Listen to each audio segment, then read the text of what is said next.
Assalamualaikum warahmatullahi wabarakatuh. Saya Ahmad Lusyar Amir dari TMK 3B ingin menjawab soal UTS. Soalnya yang pertama yaitu apa itu microcontroller Arduino. Arduino adalah pengendali micro single board yang bersifat open source, diturunkan dari Wiring From Platform, dirancang untuk memudahkan penggunaan elektronik dalam berbagai bidang. Hardware-nya memiliki prosesor Atmel AVR dan software-nya memiliki bahasa programan sendiri. Saat ini Arduino sangat populer di seluruh dunia.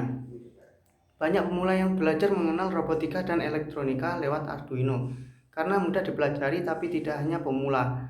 Para hobis atau profesional pun ikut senang mengembangkan aplikasi elektronik menggunakan Arduino. Bahasa yang dipakai dalam Arduino bukan assembler yang relatif sulit, tetapi bahasa C yang disederhanakan.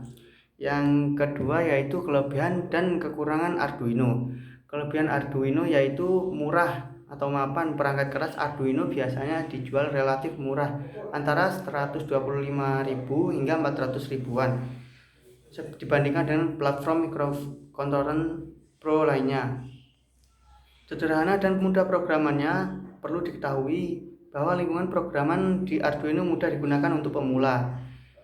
Perangkat lunak open source. Perangkat lunak Arduino IDE publikasikan sebagai open source, tersedia bagi para programmer berpengalaman untuk pengembangan lebih lanjut. Kekurangannya yaitu kode hack terbilang besar bila Anda membandingkannya dengan microcontroller Pro. Kesalahan fuse bit sering terjadi sewaktu memproses bootloader. Program lama harus Anda modifikasi bila ingin mengubah atau menambahkan instruksi.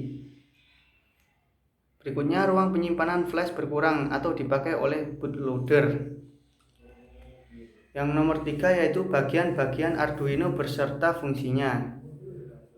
Yang pertama, USB locket atau power USB. Digunakan untuk memberikan satu daya ke papan Arduino menggunakan kabel USB dari komputer. Yang kedua, power barrel jack. Papan Arduino dapat juga diberikan colokan satu daya secara langsung dari sumber daya AC dengan menghubungkannya ke barrel jack yang tersedia.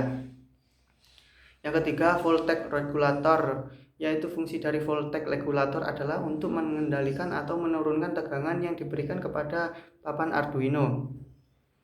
Menstabiliskan tegangan DC yang digunakan oleh prosesor dan elemen-elemen lain. Yang keempat, kristal oscillator membantu Arduino dalam hal berhubungan dengan waktu. Bagaimana Arduino menghitung waktu? Jawabannya adalah dengan menggunakan kristal oscillator. Angka yang tertulis pada bagian atas kristal 16000H9H.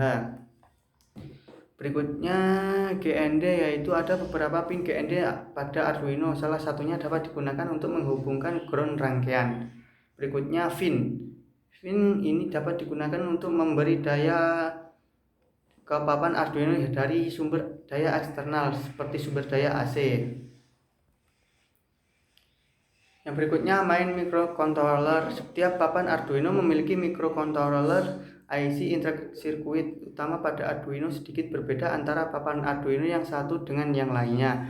Microcontroller yang sering digunakan adalah Atmel. Kita harus mengetahui IC memprogram Arduino melalui Arduino IDE. Berikutnya yaitu JK power lead and indicator. Lead ini harus menyalakan jika dihubungkan ke Arduino ke sumber daya. Jika LED tidak menyala, maka terdapat sesuatu yang salah dengan kesambungannya. Yang berikutnya digital. Papan Arduino memiliki 14 pin I atau O digital 15. 6 pin output menyediakan VME, yaitu pulse width modulation. Pin-pin ini dapat dikonfigurasikan sebagai pin digital input untuk membaca nilai logika 0 atau 1. Yang kedua, RF. RF merupakan singkatan dari analog referensi. RF kadang-kadang digunakan untuk mengatur tegangan referensi eksternal antar 0 dan 5 volt sebagai batas atas untuk pin input analog. Soal yang terakhir yaitu rancangan sistem kontrol otomatis pada kapal laut. Ada dua, yaitu perancangan sistem fleksibel ATS.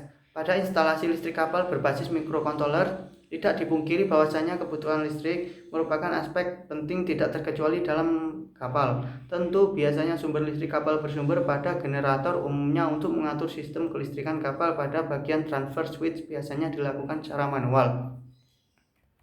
Yang kedua yaitu sistem palka. Pada sistem ini, setiap seksi tutup palka dihubungkan satu sama lain dengan engsel serta seksi tutup palka yang tepi dihubungkan dengan ambang palka atau geladak dengan engsel. Ada dua dari mekanisme kerja yaitu sistem